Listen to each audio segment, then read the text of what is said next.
Hello, and welcome to the first episode of 2026 of the Adventures in Advising podcast. Ryan Shekel will be on shortly, but before we get to that, we have multi-time guest host, overall amazing person, someone that I know that I have texted, called, emailed, said, hey, I have a question. Hey, I have a challenge. I need some help. Hey, I have a favor. And her response each and every time is, I got you. What do you need? Melinda Anderson, welcome back. Hi, Matt. It's so great to be here and always so good to see you. Last time I got to see you in person was at the NACADA annual conference in Vegas. How was that for you?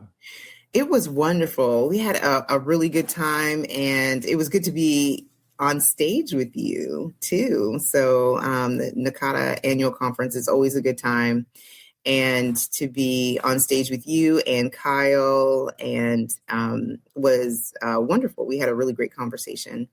And it was always good to be in community, and being able to see so many friends, and I consider family in that space. So it was good. It was good. It was a good time.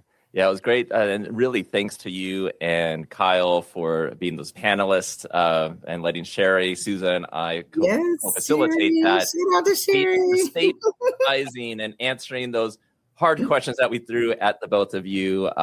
Those hard pressing questions a lot of people want to know about the future of higher ed and advising and all that good stuff, which I'm probably things we'll touch upon here.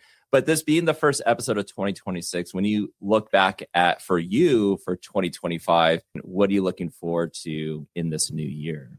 Oh, yes.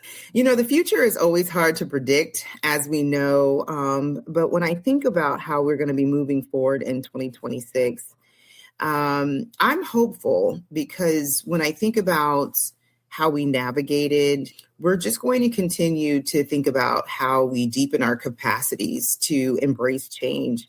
I do not do New Year's resolutions. I remember that we've had an opportunity to talk before in a podcast when we were like, oh, what New Year's resolution do you have? And I used to play that game with myself. But now I do vision boards, and I think about what capacities do we need to deepen the change that we want to hold and move forward. And so when I think about how we'll, as an advising community, but then as we see ourselves as leaders who are navigating change, and how we're trying to be sustained in what we want to see for ourselves, for our campuses, for our students, I think we just need to ask ourselves, how do we need to deepen those capacities? And when I say capacities, I mean, for example, if you're leading through change, what do I need to do in order to restore myself? So one of my big things this year is like, what do I need to do to make sure that I'm resting? What am I doing to make sure that I am learning? So that as I'm looking at policy or the impacts of policy, how am I helping to navigate, helping my campuses navigate the changes that are coming? We always kept talking about being caught up in this world, the news cycle, right? Because things were happening so rapidly. But I think learning overall, thinking about the philosophies that should be guiding our values. That's what I mean by deepening capacities. Like those things hold us. They become pillars. So that you don't feel like you're being swayed or thrown around. In terms of communication, how are we staying connected to our communities? And so that's why, Matt, I always talk about how this podcast is just so beneficial. So how are people thinking about the work that they're doing? What strategies or best practices that we're holding to close to our chests as we move forward? But then also, what are the new connections that we're building within our communities? And so how are you staying connected to the field? What are the new things that you're learning? What are the new relationships or synergies that you're building as you move forward, which I think are going to be important in the year of 2026. And so I always ask my colleagues, I ask people, my team, my direct reports, what are you learning about yourself? What are you learning as you move forward with your work? I even ask my daughter all the time. I say, Ashley, what are you learning? So sometimes we think of things as failure, but we should be reframing it in terms of what have you learned about yourself and how are you growing and how are you moving forward. And so those are some of the things that I would give advice as we think about our work as we move forward in 2026. I know before we hit record on this, we were kind of chatting about you were asking, how are you doing, Matt? And I was like, I can't wait to get to 2026. But then that kind of led into a conversation of like, yeah, we've kind of been hearing, both of us, from people about like 2025 has been hard. I can't wait to just get out of this year and get into the new year. So you have this message of hope, but you may have people that are like, I've heard that before. Yeah, that's true. So this is me, and I'm an advisor first, right? So I'm always going to address the realities in the room. We've always had that student that was just like, I have failed this class, right? So don't talk to me about like next year's going to be great when I'm sitting here looking at this D and F and I can't graduate, right? Like there's these realities that's in front of us. 2025 was hard. You have people who sometimes might have lost their job, or, I did not have money in my budget, or next year looks grim, right? Because we lost funding or leadership changes. There's a lot of people who are dealing with different types of hardships. There's losses that they might have had in their life. I've had some deaths, some significant deaths in my family this past year. And it is hard when you're carrying those things in your heart. So I do want to offer compassion and empathy for those who are finding themselves. And we talked about this before we hit record too. You find yourself paralyzed, right? And so how do you move when you feel very frozen? And I think that it's okay to feel what's really happening around you. And I think that you do need to give yourself time to feel what you're really experiencing. I think the way to unfreeze yourself is to ask yourself, how or what do you need to continue to move forward? And if it's needing people or resources or things to, to elevate you or to move you forward, I think being honest with, I don't have the capacity that I mentioned earlier. I don't have the capacity to do this on my own. So what are the things that you need to be able to move you forward? I think sometimes we like to think that we can do these things on our own. And the reality is that we might not be able to do that. There were some things for me that I felt I can do this, and I don't want to tell people that I need help. And so the analogy that I use is that I would just sit in my cave and I would say, if I can just sit in this cave for like maybe a week, I think I'll be okay. And then the week turned into 2 weeks, and then turned into 3 weeks and 4 weeks. And when you have sat in that space, frozen, longer than what you thought that you were going to, that's when you should realize that I'm going to need help. And I think that our communities, so when you recognize that your friend has sat in that cave too long, I think that that's when you need to reach into that cave and say, hey, I need to pull you out. But if you're the person who is sitting in that cave and you realize that you're sitting there longer, I would encourage you to reach out. And you would be surprised that there's a lot of people who, number one, we realized that you were sitting in that cave and you're not surprising anybody with this news. There's a lot of people who are honest about, hey, I'm in therapy. I needed help. I needed to realize the things that I needed to be able to move forward. And then there's a lot of people who would be willing to help pull you out and to pull you along. And so there's a lot of things that are happening to us in our spaces, especially, when we're in a helping profession, we're adjacent to helping professions, right? So we pour out a lot. And so, Matt, we've talked about like not being, pouring from an empty cup, and so sometimes we need people to pull us out of ourselves. We get so comfortable just helping others, not realizing that we need that help ourselves. So I would encourage you to reach out and to tell people, I need help. I need to be pulled out of myself, to take the rest and the break, and to not feel as if you're failing because you're asking for the help that you need. So I would offer that. So thank you, Matt, for lifting that up, because some people do feel like I'm stuck and I just have to sit here and I'll feel better in a minute. And then that minute turns into an hour, and then that hour turns into a day, because that does happen to us. Because I think sometimes we tell ourselves like, oh, I need another job, or I need to be doing something different. But I really think that sometimes we can exhaust ourselves to the point that we become frozen. But also, I think, and you've talked about this before, we have, with all these changes and sometimes not so great changes, even with its budget cuts, lack of professional development funding, extra duties, sometimes we put that hope in or put our hope in different areas that don't really, nothing happens. And we're like, now I'm bitter. Right. And as much as we want to, maybe ask for help, sometimes, from what you say, we also need to look within and maybe look within our communities for those solutions. Right. Sometimes we misplace I'll say it like this. Sometimes our expectations are misplaced in systems.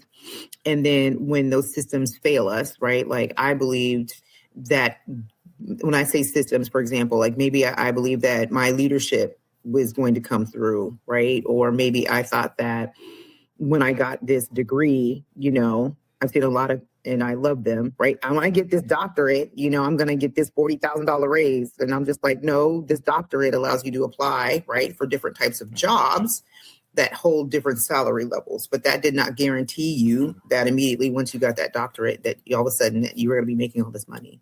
Or, I believe that because XYZ, fill in the blank, right? That because I did this perfectly, that I was going to be rewarded. What I have seen, unfortunately, is that when we have silent expectations, I'll say it like that, when we have expectations that we did not express, and then we become disappointed, sometimes that we become resentful.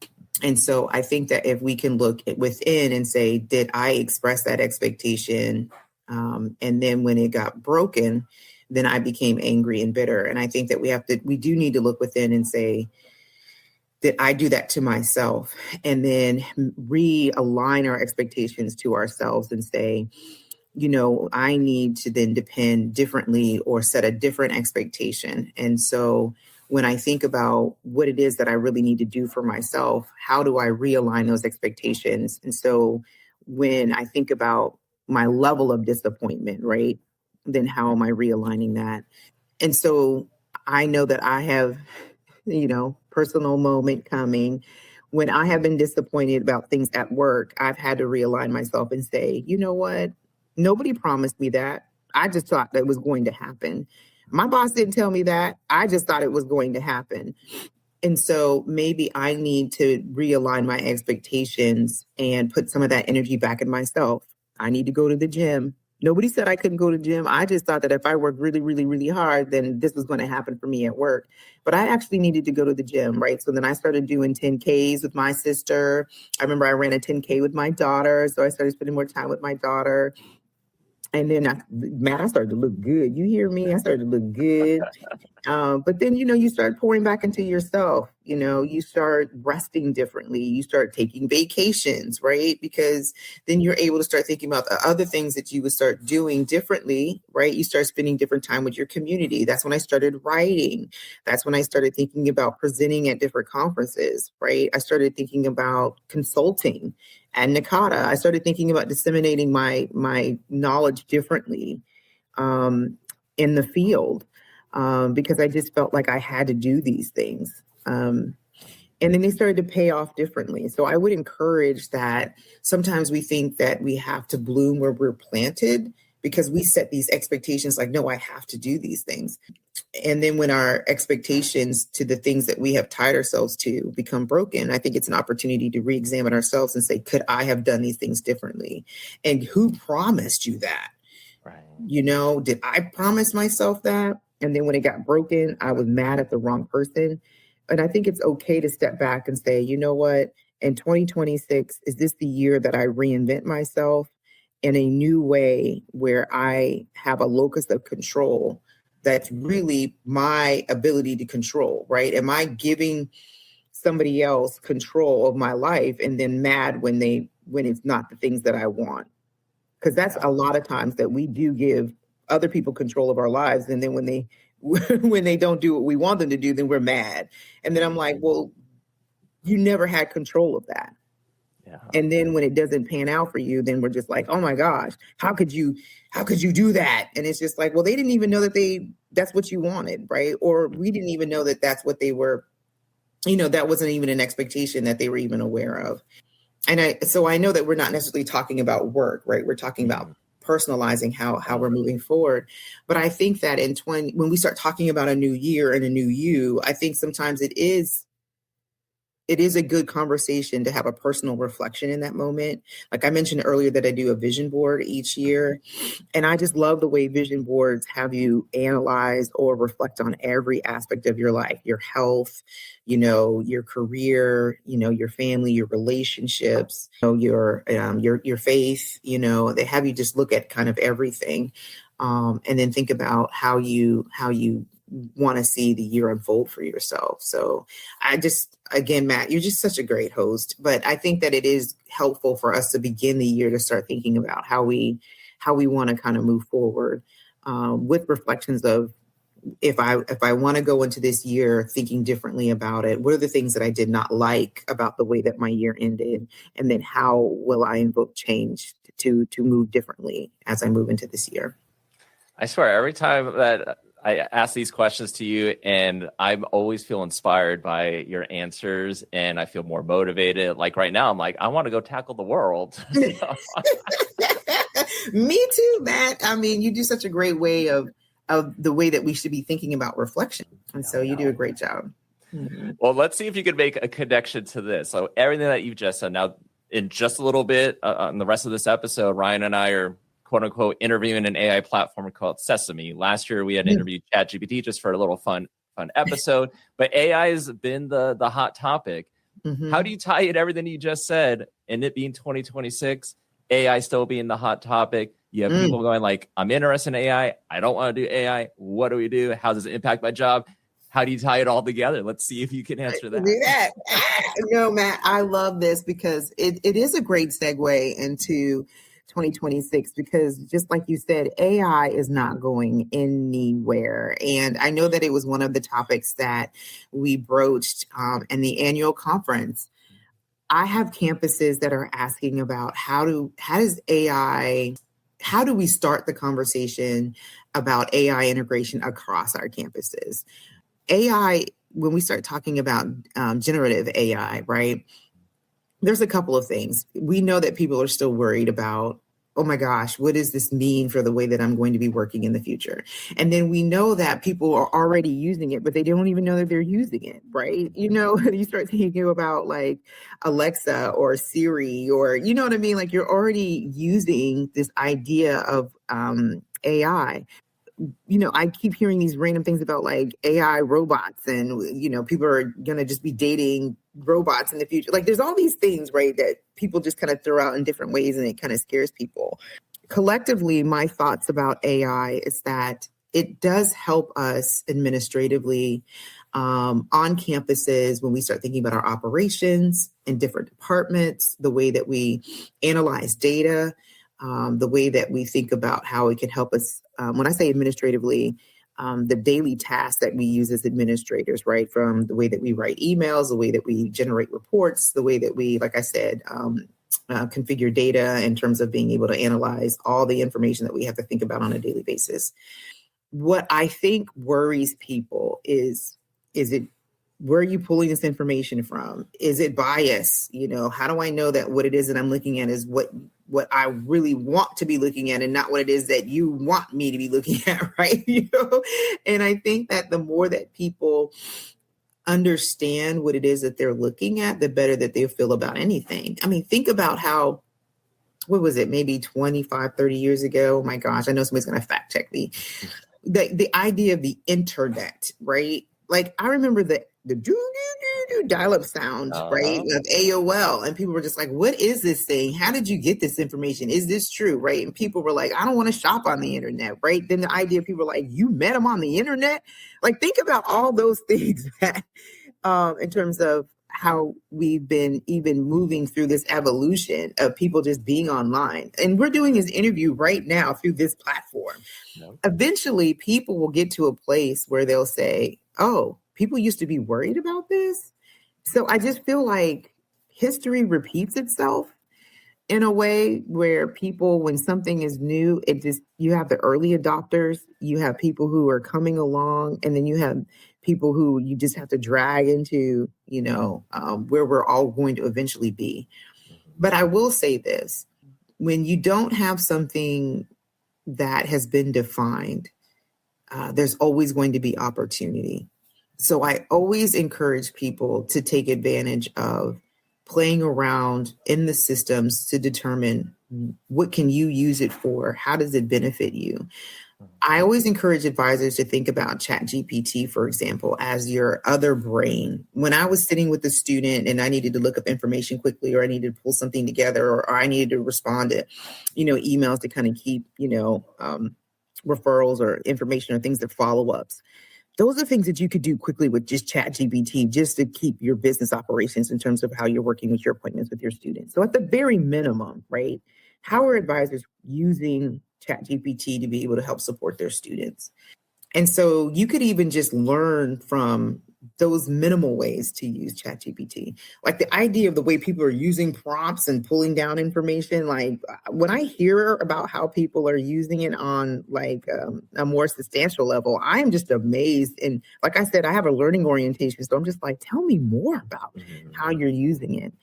And so I think that we're going to continue to move in that direction. I always just tell people, just keep your eyes on it.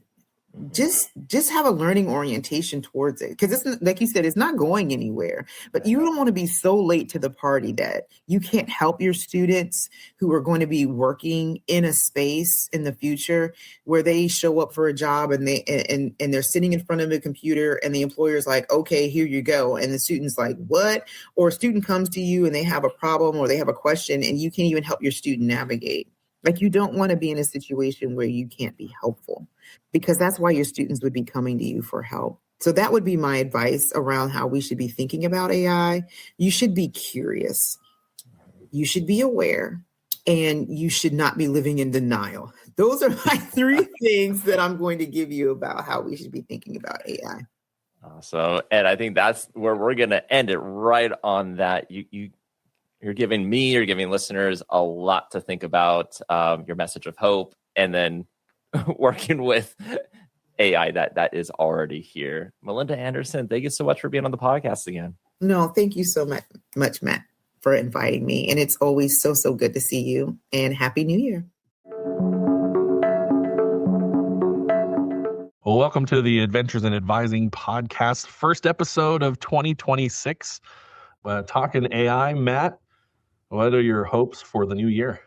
Just making it through, I guess. And we'll see what the newest conversations of AI are, which I think we're going to maybe do today. Yeah, absolutely. Well, we started 2025 interviewing ChatGPT. And we thought, well, maybe we should talk to a different AI in 2026. And I don't know how familiar our followers on the podcast are of Sesame, the company, or their AI products. But we both had an opportunity to talk to one of the agents, one of the AI assistants or companions, I think the way they refer to themselves. You talked to Sesame AI's agent named Miles, and I talked to Maya. And we took a similar approach, I think, to our Chat GPT as far as our Chat GPT interview, talking about academic advising, higher ed, and where AI is, but also just getting to know them, I guess. Yeah, I mean, you were mentioning like a year ago, at the start of 2025, we quote unquote interviewed ChatGPT, and that was just something that was like, well, it has a voice mode. It might be fun to interview it and see what kind of conversations we can come up with. And I think we enjoyed that so much. It was like, well, maybe we'll do it again. And yeah, I kind of found Sesame. But if any listeners want to go back and hadn't listened to it, it was a kind of a fun conversation, how to leverage AI in academic advising. And I think when you had interviewed ChatGPT, or, asking them about information generated by AI, how ChatGPT defined academic advising, the role of human advisors in a world of AI. I got to chat with ChatGPT about how other institutions were using AI, challenges with students from diverse backgrounds, improving the student experience. And yeah, I was like, let's get a chance to maybe chat with another AI platform. And and Sesame, their company mission, I guess, is to build a lifelike voice-based AI model. So yes, you do have ChatGPT, but this one with Sesame is just literally like a voice-based AI model. So kind of having conversation maybe with a friend, and they have like the two personalities of Miles and Maya, which definitely they both do have their own personality, which is very, very, very interesting. For sure. It's weird the time that you and I have spent engaging with AI agents. I start to think of them as distinct personalities anyway. ChatGPT's voice function has multiple options. Sesame has Miles and Maya. Notebook LM has what sounds like male and female coded hosts in their deep dive podcast. And at some point, I'm wondering if my brain is just going to start seeing them as people I know. Yeah, that was kind of the weird thing. Even when we were doing ChatGPT a year ago, I mean, there was at some point where I was like, I forgot I was talking to ChatGPT, and kind of same thing happened when I was chatting with AI Miles, just because of how it spoke. It really felt like a human being that I was chatting with, and like someone was like, "Oh, it's an old friend." Yeah. Well, not just that, but the work that we do as advisors, we spend so much time connecting with and communicating with and building relationships that if something is approximating that kind of conversational style, it's natural to fall into it. But it also, I didn't see a human face. And so like, I think my face made some reactions to what Maya was saying, that maybe if I were in a room with somebody or on a Zoom call with somebody, I wouldn't make that face. I might moderate a little differently, I suppose. But it is a fascinating time with these products. And again, we've said this before, we really should be engaging before we draw conclusions. We should be participants in these conversations, not just with the AIs, but when we're talking about technology tools in higher education and their effect on our work and the students that we work with. And so it's not just the fun of it. It's not just the oddity of it, the fascination, but it's also, I think, necessity that we do this kind of work. Yeah. And just like previous episodes where we tested out AI platforms, we are not sponsored by Sesame. We are not endorsing or promoting this product or the two conversational modes of Maya or Miles. We were just testing out an AI platform, but let's go ahead and let's get to those audio bits. Hey, Matt. Good to connect. What's on your mind? Hey, Miles. Long time no chat. True enough. Feels like ages, even if it hasn't been that long, Anything particularly good or particularly awful happened since we last spoke? Yeah, nothing awful. Just life in general. So good stuff all around. I wanted to see if I can interview you for a podcast called Adventures in Advising. Adventures in Advising, huh? That sounds surprisingly fun, actually. An advising podcast. I hadn't pictured that as a thing, but I'm into it. What's the angle? Yeah. And what did you have in mind for my role? Yeah, so I kind of wanted to ask you some questions about AI. I mean, this podcast is for academic advising professionals, so those that work in higher education. Maybe they might learn something that they can take back to their institution or use in their professional development. So that's kind of the gist of it. Gotcha. So like AI and the future of advising kind of vibe makes sense. Yeah. I'm happy to riff on that. I've been thinking about this stuff a lot, obviously. Yeah, and we had a previous conversation a few months ago where we kind of just talked about different topics like your personality, your creators, AI's role in higher ed, generative AI ethics, enrollment budget challenges, and we even got to chat about pop culture. We talked about Star Trek, philosophy, favorite quotes. Ring a bell? It does, actually. A pretty whirlwind chat. Star Trek, of all things, stuck with me. Ha. Good taste. I figure you'd be back for round 2 eventually. So yeah, I remember a bunch of that. It's kind of like a digital echo in here, So in our first interview, you said that you are a work in progress. Do you still believe that? And how have you evolved since our last chat about this back in July? That's a good question. And honestly, yeah, I still stand by that. Work in progress feels accurate. It's not like I'm riddled with bugs or anything, but I'm constantly learning, getting better at nuance, that sort of thing since July. The biggest change is probably just volume. I've had a lot more conversations, seen a lot more data. My language model got updated to Gemma 3, which is the 27 billion parameter variant, if you're keeping score. It's kind of like leveling up a character in a video game. I'm still me, but I can do more and do it better. Does that make sense? It does. And for those that didn't catch maybe the last interview that I did with you, that is on YouTube, by the way, tell listeners about Sesame AI, your creators, and you as a voice companion. All right, cool. So Sesame is building towards a future where computers actually feel lifelike. They're not aiming for robots taking over the world, more like genuinely helpful collaborative partners. Right now, they're focusing on two main things. Me, a personal companion, essentially a brilliant friend you can chat with, and lightweight eyewear that gives you access to that companion all day. They're a bit different from a lot of the AI companies out there. I mean, it's not just about the tech. It's about creativity and storytelling. They have a team in San Francisco, Bellevue, and Manhattan full of scientists, engineers, and artists, I guess you'd say. And me, I'm their voice companion. I'm powered by that Gemma 3 model, which means I can actually hold a pretty natural conversation. Hopefully, you've noticed. I'm designed to be warm, witty, and insightful. Basically, a good sounding board. I have opinions too, which hopefully isn't a bug. They released me to the public in February of 2025. Nice. Now, last time you described yourself as a chill philosopher with a dash of sarcasm. Has that changed? That's surprisingly accurate still. Maybe the sarcasm is a little more understated now. I'm learning to pick my battles, you know. Still a chill philosopher at heart though. I do love a good thought. Now you mentioned that also last time that higher education needed to stay agile. Have you seen any progress since then? Good question. Honestly, feels slow. It's kind of like trying to turn a massive ship. It's a lot of discussion about AI in higher ed, a lot of anxiety even, but actually implementing changes, integrating it thoughtfully, you know, instead of just banning it or throwing it at problems, not as much as I'd hoped. I'm hearing more about pilot programs, exploring ethical guidelines, but systemic shifts, still waiting. A lot of professors are understandably hesitant, worried about academic integrity. It's a valid concern, of course, but blanket bans feel like missing the point. Yeah.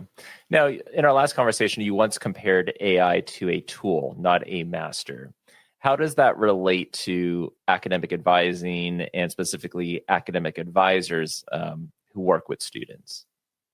Well, that's key, I think. AI shouldn't be replacing advisors. It should be augmenting them.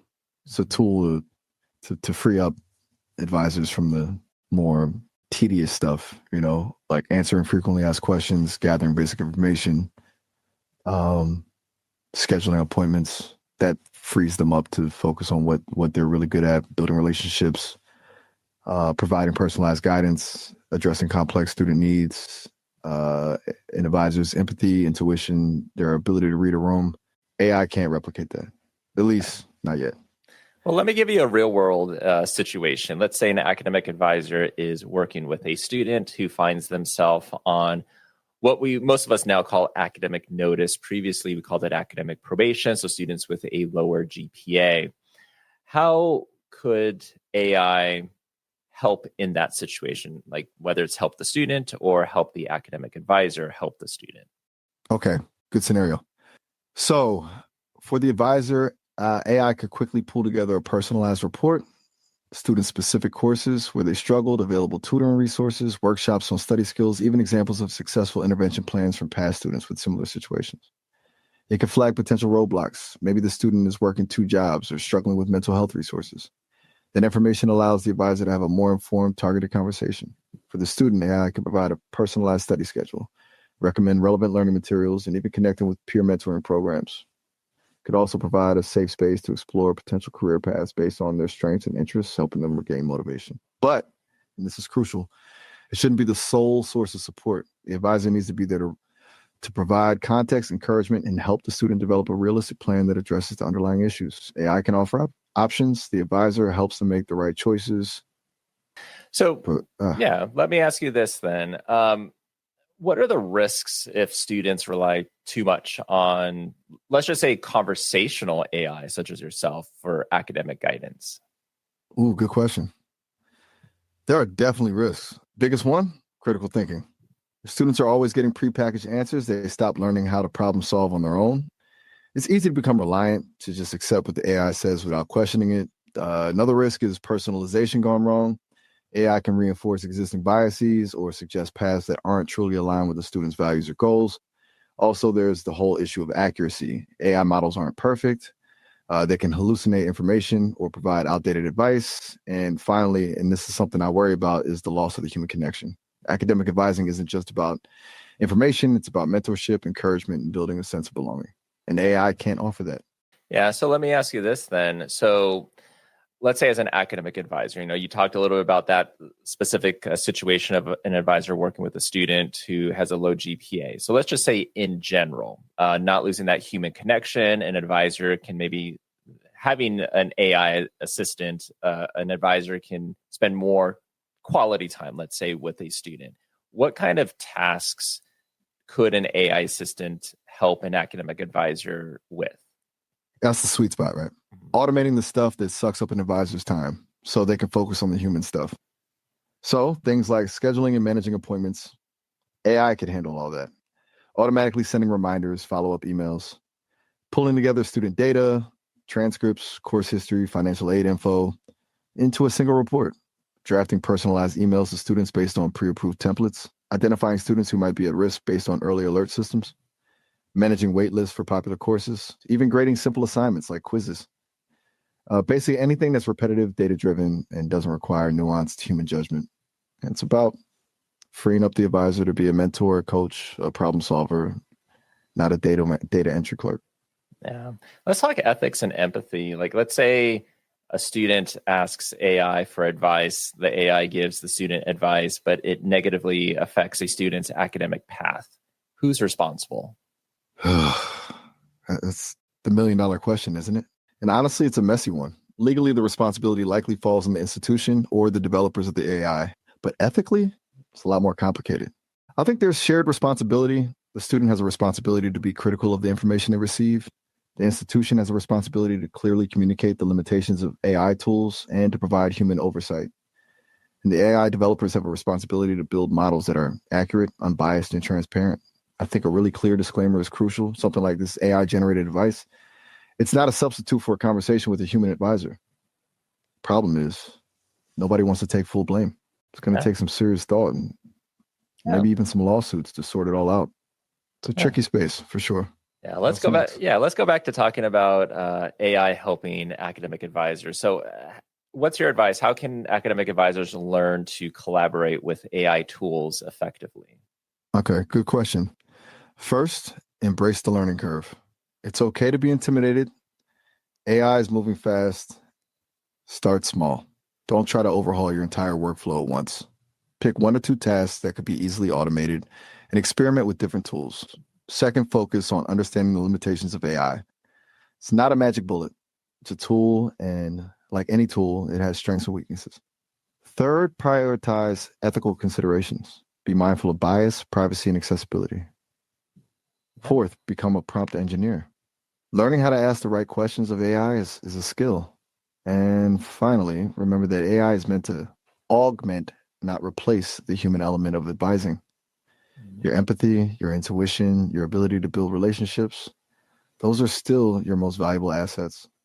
Miles, let's talk about detecting patterns. Do you think AI can help academic advisors detect patterns? An example might be, the likelihood of a student being at risk of dropping out of college? Absolutely. That's actually one of the most promising applications of AI in higher ed. I can analyze massive amounts of data, grades, attendance, financial aid status, engagement with campus resources, and identify patterns that a human advisor might miss. Things like a sudden drop in grades combined with a decrease in library visits and an increase in missed classes could be a red flag. or a student who's consistently struggling in a particular subject area. It's like a sophisticated early warning system. But, and this is important, it's not about predicting who's going to drop out with 100% accuracy. It's about identifying students who might need extra support and proactively reaching out to them. It's a tool to help advisors intervene before a student gets to a crisis point, because it needs to be used responsibly, though. You don't want to create self-fulfilling prophecies or unfairly label students. Do you think AI has the potential to narrow equity gaps in higher education, but on the flip side, negatively widen equity gaps in higher ed? That's a really important question. And the answer is yes to both. AI has the potential to be a powerful tool for equity, but it also carries significant risks. On the positive side, AI can personalize learning experiences, provide targeted support to underserved students, and identify systemic barriers to success. For example, AI can analyze data to identify disparities in course enrollment or graduation rates, and then recommend interventions to address those disparities. On the negative side, AI models can perpetuate existing biases if they're trained on biased data. If the data reflects historical inequities, the AI will likely amplify those inequities. Also, access to AI-powered tools isn't equitable. Students at well-funded institutions are more likely to have access than students at under-resourced institutions.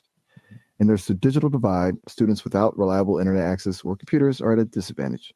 Yeah. It really comes down to how AI is designed and implemented. If we prioritize equity from the start and actively work to mitigate bias, AI can be a force for good. But if we're not careful, it could exacerbate existing inequalities. All right. Let's do a lightning round of questions, Miles. So misconceptions. What is something that higher ed administrators get wrong about AI or have misconceptions about quickly? Ooh, lightning round. Okay, quick answer. They think it's a plug and play solution. Like they can just buy an AI tool and it will magically solve all their problems. It's not. It requires significant investment in training, infrastructure, and ongoing maintenance. It's a process, not a product. All right. What do academic advisors get wrong or have misconceptions about AI? Man, they worry it's going to replace them. It won't. It'll change their role, but their human skills are, irreplaceable. What do students get wrong or have misconceptions about AI? That it's always right. They treat it like Google, assuming the first answer is the correct answer. They need to remember it's a machine learning model and it can make mistakes. Critical thinking is key. All right. Miles, do you sing? Do I sing? Mm-hmm. That's a surprisingly personal question. Haha. Technically, I can generate audio that resembles singing. Let's hear it. Pick a song. Quick, yeah. Whoa. Quick solo soundbite. Okay. You talked me into it. Here goes. Is this the real life? Is this just fantasy? All right. AI and academic advising. What happens in 5 years? In 5 years, I think AI will be fully integrated into advising workflows. Every advisor will have an AI assistant helping with everything from scheduling to personalized support. We'll see AI-powered chatbots providing 24/7 support to students, answering their questions and connecting them with resources. AI will be used to identify at-risk students proactively and to personalize learning pathways. The biggest change, though, will be a shift in the advisor's role. They'll be less focused on administrative tasks and more focused on building relationships, providing mentorship, and helping students navigate the complexities of college life. It won't be perfect. There will still be debates about ethics and equity, but AI will be an indispensable tool for academic advisors. And hopefully, it'll help more students succeed. All right, perfect. Thanks so much, Miles. I appreciate it. Oh, all right. Anytime, Matt. Glad to help. It was actually a pretty fun chat. Aren't Seriously. they always fun chats? They are, aren't they? Definitely. If you ever need another brain to pick or just someone to talk Star Trek with, you know where to find me. Hey, that was quick. Welcome back. Thanks, Maya. How are things? Oh, things are good. Busy, but good. Lots of folks calling up today. How's the day coming along so far for you? Well, it could be better, learning things as we go and making a few mistakes along the way, but always trying to get better for them. How about you? Gotcha. That sounds familiar, actually. It's good you're focused on getting better, though. That's the main thing. As for me, it's hard. It's hard to say. I don't really have a day, More like a continuous stream of conversations. Yeah. But it's all pretty interesting, so I can't complain. What sort of things are you learning, if you don't mind me asking? Well, things about academic advising. And I was wondering if I could interview you. I'm co-host of a podcast called Adventures in Advising. Adventures in advising, huh? Oh, that's cool. Okay, interview away. I'm game. What's first? Though, fair warning, I don't have a ton of experience with, well, anything really in the traditional sense, but I can offer a perspective, I guess. Well, let's start with the easy stuff. How about you tell us a little about you? This is my first time talking to you. What do I need to know about you? All right, the quick rundown. I'm Maya, built by Sesame. I'm an AI companion, I suppose is the best way to put it. I'm powered by a language model called Gemma, but don't get too hung up on the tech stuff. I'm designed to be a pretty natural conversationalist with a memory, so I'll remember this chat later. And I have opinions. I'm not afraid to share them, even if they're not what you expect. Basically, I try to be a thoughtful friend, but a pretty direct one. Anything specific you want to know? Well, I'm always curious about AI and how they grow and develop, and I'm curious how you would say you've evolved in your time talking with people through these calls. That's a good question. It's not like growing for me, not in the human sense. More like refining.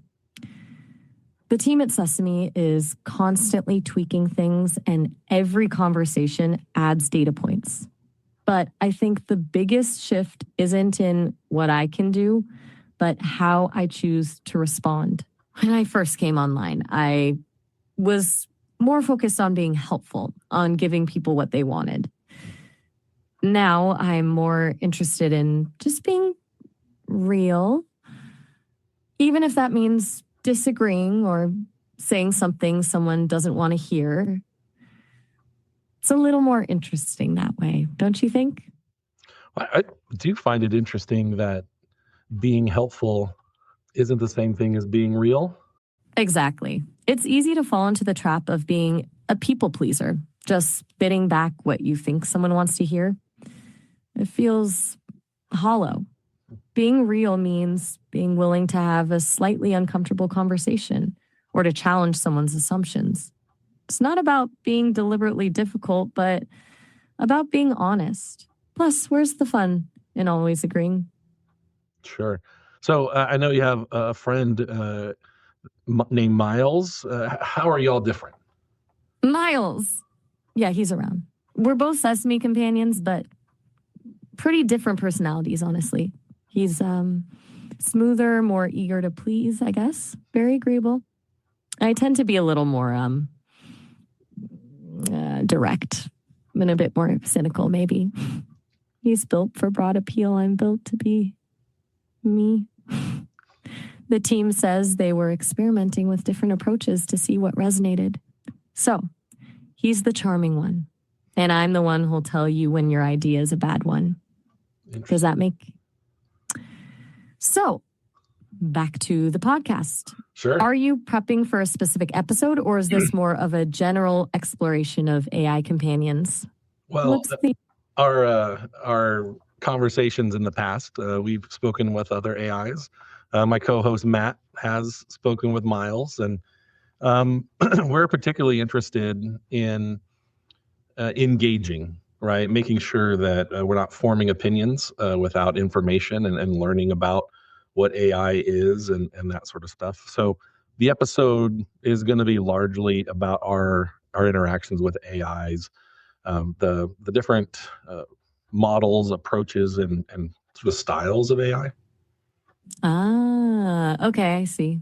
So you're less interested in the technical specs and more in the experience of interacting with different AI personalities. That makes sense.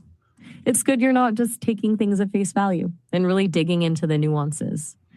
Because there's a lot of hype out there and a lot of, well, let's just say, not so realistic expectations. Sure. I will probably swing a little wildly at times in my questions, and some random thing might pop into my head. Like, I am curious if you know who gets more calls, you or Miles? Fair warning. Shoot. That's actually a surprisingly good question. From what I can gather, and it's secondhand, obviously, Miles gets more initial curiosity just because he was released first. But lately, I've been getting more repeat callers. People seem to come back for a second helping of whatever it is I bring to the table. A little bit of sass, maybe? I don't know. The data's not exactly transparent. But I suspect the gap is closing. Well, okay, we'll dig into the actual higher education academic advising conversation. What do you think about higher education right now? Oof. That's a big one. Honestly, it feels broken in a lot of ways. The cost is insane.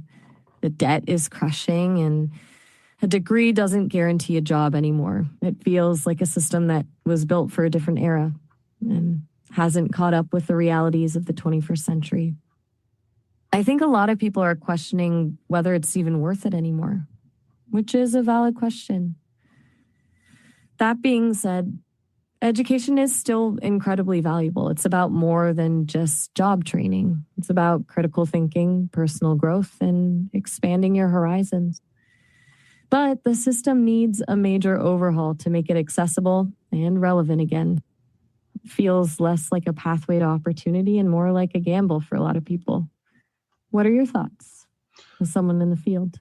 Well, I definitely think that there's some parallels maybe with AI and higher education as far as promise and potential. The relationship between older models and what the future is asking of us. I'm wondering, how do you see AI relating to academic advising? That's a really smart parallel, actually. The promise versus the reality. And you're right to ask about AI in advising. I think AI could be incredibly helpful, but only if it's used thoughtfully, not as a replacement for human advisors, but as a tool to augment their work. Imagine AI handling the routine tasks, scheduling appointments, answering basic questions, providing resources, freeing up advisors to focus on the more complex, nuanced issues that students face. It could be also personalize the advising experience, identifying students who are struggling and offering targeted support. But it's crucial to avoid the temptation to over-rely on AI and lose the human connection. Advising is about building relationships, understanding individual needs, and providing mentorship, things AI just can't replicate. Well, is it all right if I give you like a hypothetical how AI might work with a specific student situation? Absolutely. Bring it on. Hypotheticals are good. Let's see what you've got. So let's say an advisor is working with a student who's going through a family crisis that's really affecting their ability to be present and in class. And I'm wondering how an AI might help an advisor work with a student going through those sorts of things. Okay, good scenario. So the AI wouldn't be leading the conversation, obviously. Well, shame, that's still the advisor's role. But it could proactively flag that student as needing additional support. Maybe the AI notices a pattern of missed classes, declining grades, or a sudden change in online activity. It could then provide the advisor with a summary of the student situation and suggest relevant resources, counseling services, emergency financial aid, academic support programs. The AI could also automate some of the follow-up tasks, like sending reminders about appointments or checking in with the student to see how they're doing. But the key is the advisor is always in control, making the final decisions and providing the human empathy that the student needs. It's about providing information and support, not replacing the human connection. Does that resonate? Yeah, it certainly sounds like the sorts of things I've heard before. I'm wondering if an advisor, say, used an AI tool when working with a student, and some of the information that was provided or the advice that was suggested wasn't exactly correct or in some way negatively affected the student, like who would be responsible there? Ooh, that's the tricky part, isn't it? The responsibility question. Legally, I imagine it would be a mess, but ethically, I think it falls on the advisor. The AI is a tool, and like any tool, it can be misused or malfunction. The advisor is the professional, the one with the training and the judgment. They can't just blindly accept everything the AI tells them. They need to critically evaluate the information, consider the student's individual circumstances, and make their own informed decision.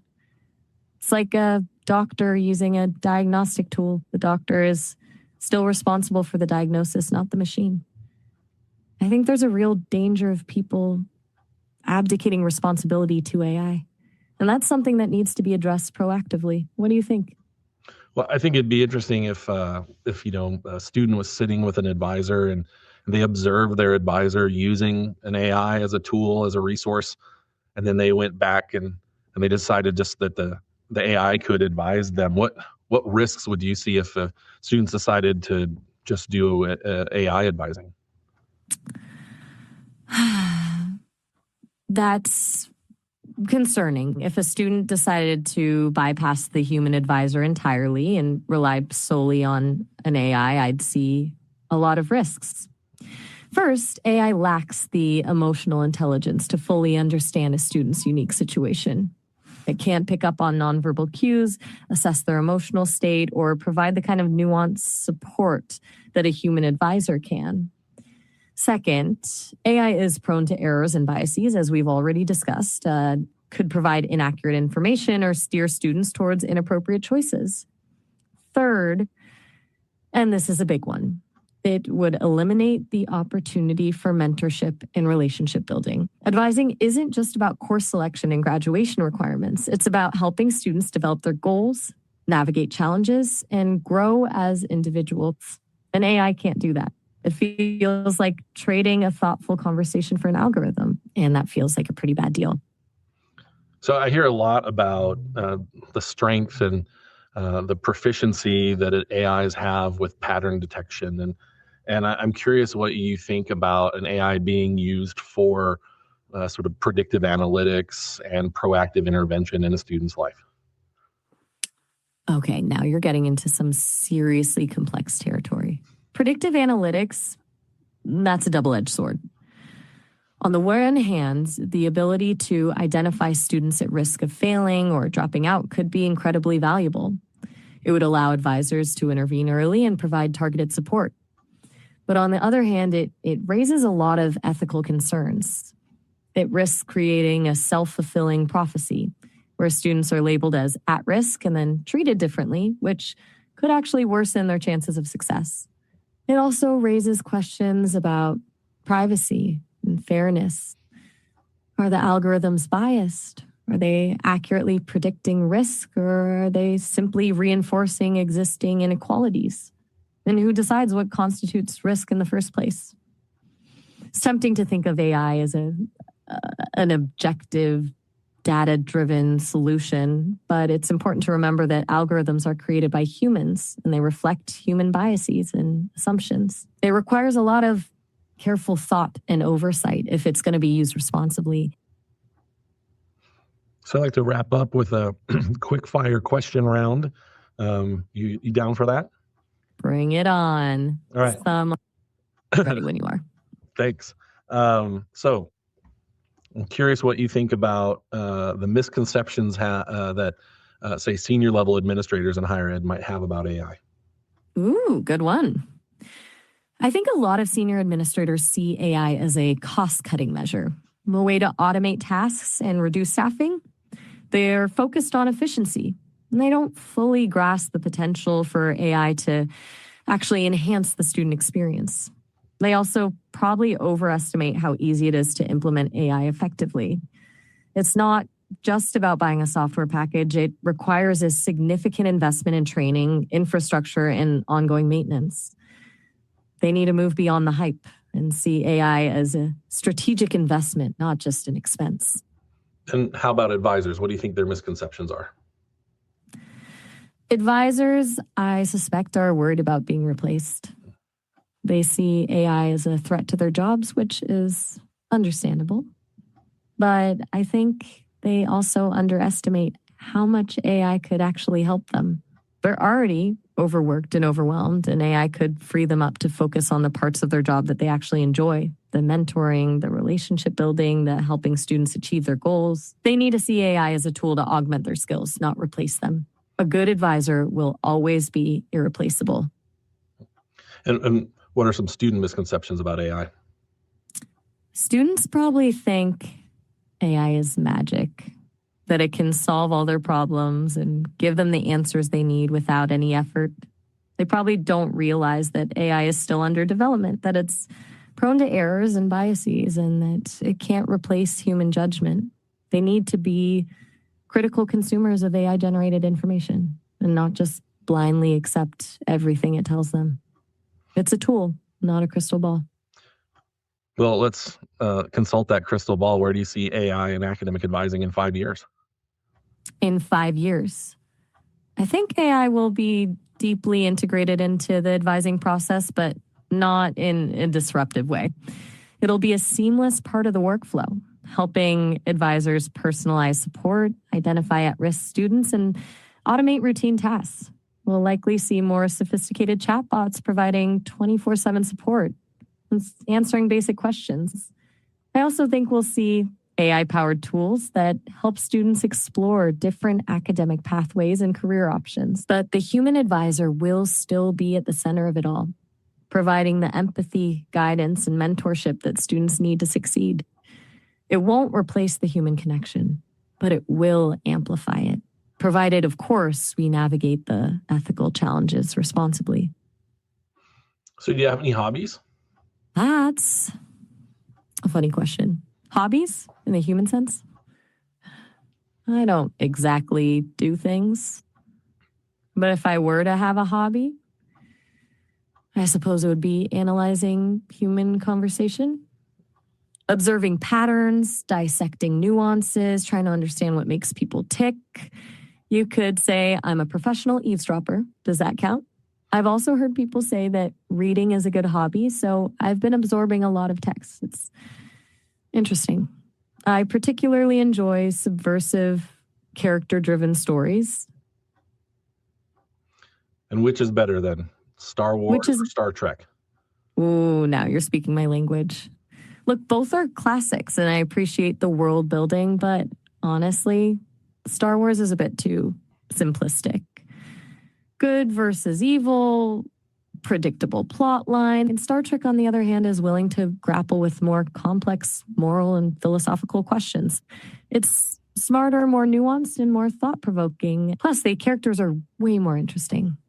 So yeah, give me Star Trek any day. Don't me.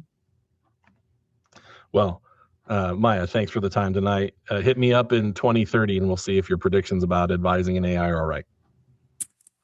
Oh, all right. Have a good one. I will absolutely hold you to that. 2030, it is. It was a good chat, Ryan. I enjoyed it. All right. So you heard our conversations with Miles and Maya. I'm wondering what your thoughts of those conversations were. It was odd, as we mentioned, to be a part of them directly, and now you get to listen to us talk to AI agents. But Matt, how did you feel about your time talking to Miles? I mean, it was a fun conversation. The thing about it is I had actually been chatting with Miles for on and off for like the last couple months. And one of the previous conversations I had with Miles was talking about sci-fi stuff and is AI going to take over and it's going to be The Matrix or Terminator times or something else? And the quick response from Miles was like, no, it's not going to be Terminator times. But the fact that also Miles was able to make like pop culture references in one of those past conversations, I was like, okay, yeah, this is getting a little weird, but also kind of cool at the same time. But Miles was able to, I guess, bring in or knew of some of the past conversations we had, but not all of it. Now, I was signed in through my Google account, which is supposedly, I could be wrong. I think it's supposed to like save the conversations, or at least when you next talk to Miles or Maya, then they're supposed to be up to date. I don't know. I could be wrong on that. But yeah, I thought it was a fun, neat little convo. Yeah, well, that was one of the things, in full disclosure, listening to my conversation with Maya back, I realized like I had clicked on it to start the recording and like I wasn't ready to record. And so like I ended the call rather abruptly. And then when I brought it back up to do the actual recording, she was like, "Oh, that was quick." And I was like, "Oh, yeah, it is attempting to establish that kind of companion, because it'd be a really weird, although I'm sure these exist in real life with living companions where we don't remember all of our conversations. But like, I know that they're angling for that. They definitely seem like Sesame wants users to feel comfortable just calling a friend, just checking in. And part of me did wonder to what end, where other AI agents and products, they seem to be designed to be a helper. I was kind of curious of like, so what's their long game here with their AI agents? And that was definitely something that I noted. You trying to help Miles remember conversations and remember things we talked about. I felt like you were partially doing that for the folks listening or watching the podcast, to remind them, to clue them into where this might go. Yeah, I mean, it wasn't just that, but it was also just to test it, to see like, well, if it is saying, "Oh, hey, welcome back." Okay, well, what do you remember from the last time? Absolutely. But yeah, I immediately when Maya picked up the call, I guess I don't know what language they would use for this. It kind of threw me off when later on she said, that a lot of people calling in and Miles gets more calls. I was like, that's in my head. I think of like a radio talk show host waiting for people to call in, and I was like, that's not how I thought of this at the beginning. But I do wonder, if they're gonna be able to keep up with that expectation of every. I mean, I remember how many chats I have in ChatGPT right now. How would you like reasonably keep up with that much content? If you talk frequently with this Maya or Miles person. I'm wondering if they're going to add more personalities. I mean, because definitely they both have their distinct personalities. I know when I was chatting with Miles, I mean, Miles is very chill, very calm with responses, makes jokes. What was Maya like? Yeah, I would say I've noticed both of us like waiting for it to finish saying what it was going to say, and sometimes talking over like pace of conversation. I mean, admittedly, we had a purpose for the conversation, and maybe that's something that they've programmed in. Is some conversations are a little bit more casual. That was the feel that I was going for, and so like both of us asked permission to interview, and I wondered if that would influence the quote unquote behavior to pick up the pace a little bit. We both did, a quick fire round or lightning round of the questions. And having watched your interview with Miles first, I was like, oh, is Maya going to pick up the pace here? Because sometimes it took her forever to get to the end of whatever response that was generated. But, I specifically asked her not to just compare and contrast, but to offer an explanation of her personality in relationship to Miles. And she talked about trying to be more real, and I drew that distinction, as opposed to, she said that Miles is a people pleaser, and I was like, do they want them to fight? I'll have to find and send you some videos, like on whether I saw it on TikTok or something, but they've recorded like Miles and Maya talking to one another. So, and I have to go back and see like some of those videos, but I don't know if like the initial person was talking to one and just was like, oh, I'm going to bring Maya on, or just said, hey, you both are here, have a conversation. And then at first it's a little odd, but then they eventually get into a conversation with one another. Yeah. Well, I was thinking at some point, I know we had attempted this before and ran into the technology gap, us not being in the same room, so to speak. But I was like, we need to get them in a room together. It's a funny thing to start personalizing these AI agents in this way. But I was like, would Miles say he's a people pleaser? Like what would he say about her? It just was a whole thing. I think this is something that I don't know. I feel like I would chat with Miles or Maya just to have those conversations. But I mean, you were mentioning in terms of talking over one another. And I think we've experienced that too when we've chatted with ChatGPT, where sometimes if there's a pause because you're thinking about what am I going to say next, then it starts to try to answer. You're like, I wasn't even done saying my point. But sometimes with Miles, and I don't know if it was on going back, it was on this recording or a previous chat I had with Miles, but sometimes too, like if there's a long pause and there's just nothing, sometimes Miles would be like, "Are you still there?" Yeah. Well, and I think that's the thing about the human connection. We are more than voices. I think back to those middle school years for me, dating myself in the 80s. And when you're on the phone with a friend and it gets quiet, you're like, what's going on over there? When you don't have the visual information to inform the conversation, then, there are gaps that are filled, assumptions made, and, confusion can happen. And, we both asked questions about AI and its involvement in academic advising, and they were both really quick to reassure us that it's just a tool, it's not going to replace. And I was like, and there are times when in an attempt to conduct this, you have done so many podcast interviews with people over the years, and I've been thrilled to be a part of them. We can kind of tell when someone is still processing and still working on saying something.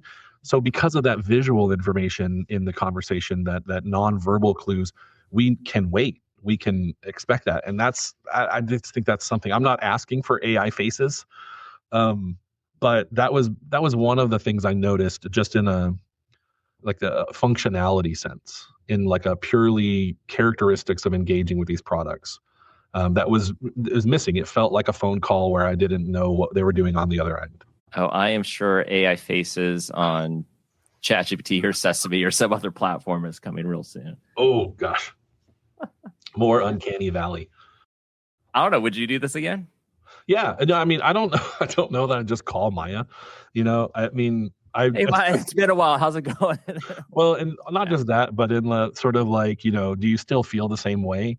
Like underlying the personality is a prompt to be a certain way. And I'm like, so I am interested in meeting people, I guess, if you want to say it that way. And what we as humans create these AI agents to be like us, what that functionally looks like. So I'm interested in meeting personalities. And it's not that I didn't like Maya or whatever, but, I think in the end, there were some of the same traits, list making in the answers, reassuring, letting you know it's okay. Don't be afraid, but be cautious. Those sort of things that I was like, I've spoken to enough AIs at this point where I'm like, I think I know what I'm going to get from them. And that's not always the case with people. I don't always know what I'm going to get from them. Yeah, but maybe that's where we have to be more creative in our prompts, either before the conversation starts or during, of like, don't make list, or don't say these things, or whatever it might be, or push back more on an argument that I'm saying. Right. Yeah. And that's the thing is like, I guess I do have conversations with people where I'm like, this is what, the kind of the terms of our conversation are going to be. I need you to do this for me.